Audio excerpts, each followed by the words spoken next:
All five guys again. Closing in on the midway point here of this second period. Tigers out shooting Brandon 27-16.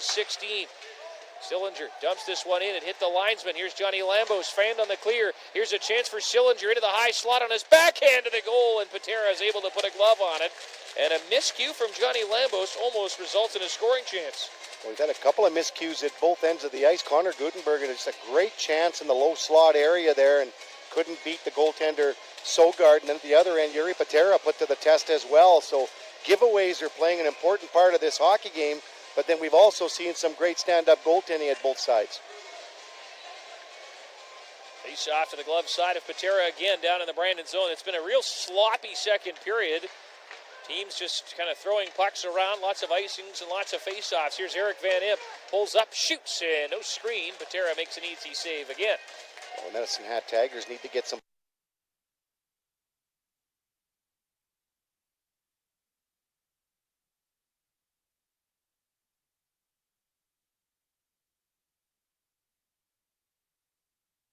Face off again to the glove side of Patera. Controlled by the Tigers. Kick back to the high slot. Brinkman poked it out to center.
This was targeting the head for me, and no place in the game, and you could tell right away he felt terrible about it. This was one of those games where it didn't seem like the players were overwhelmed by the enormity of the event. Some of these Winter Classics, you see players that are happy to be there, and the game almost becomes secondary. But in this one, Brian, from the opening puck drop, it was all about the game for these guys. It was really a violent game in the first period, and I mean that the right way. Violence is a part of our game. We shouldn't be afraid of that. It built in a contact sport. There was contact all over the ice. These guys were hitting to hurt. It was really exciting. It was old-time hockey in the first period. It settled down a little bit after that. Dallas started to come back, and Nashville had to answer. Laviolette burned his timeout. It didn't work. The first period, I'm thinking, this is how the game was played 15 years ago. And it seemed as if the referees were happy to let it unfold that way. I thought the officials did a fantastic job of making sure that stayed at an entertaining and violent level. I agree with that. Good standard of officiating in the game. The calls they made, they had to make. And then the players, they sorted out themselves. They come out for the second period and they're like, okay, we got that out of our system. Now let's play some hockey. Want Brian to answer your question here? Use the hashtag HeyBerkey on social media. Thanks for listening to No BS.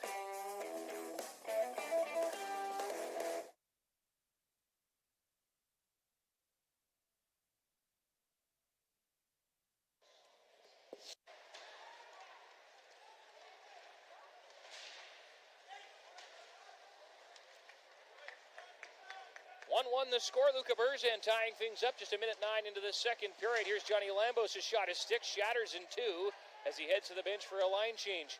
Puck flipped out to center ice. On it here is Brian Lochter. Good stick there. Sekundiak knocked it away from Krebs. Puck gets dumped into the Brandon zone.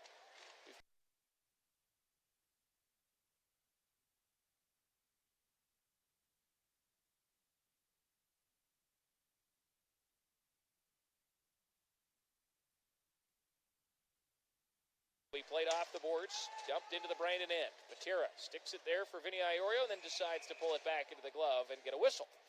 Well, Matt Sogard was giving it to the official here just moments ago because the puck bounced off a Wheat King glove and then went to the possession of the Wheat Kings. Well, that's a perfectly clean play. It's when you close your hand or rather handle it with your glove.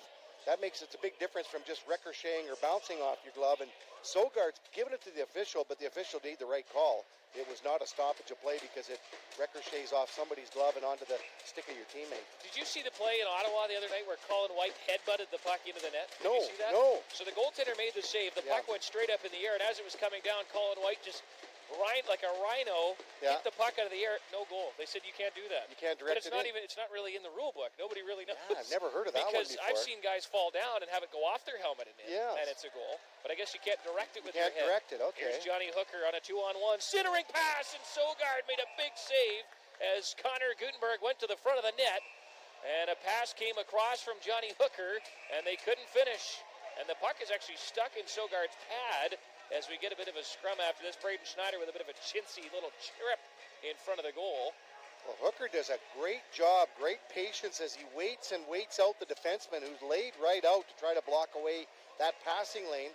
And he's still able to get it across to Gutenberg, but Gutenberg a little bit ahead of the puck there, tried to bounce it from his rear skate to his stick, but it wasn't going to happen.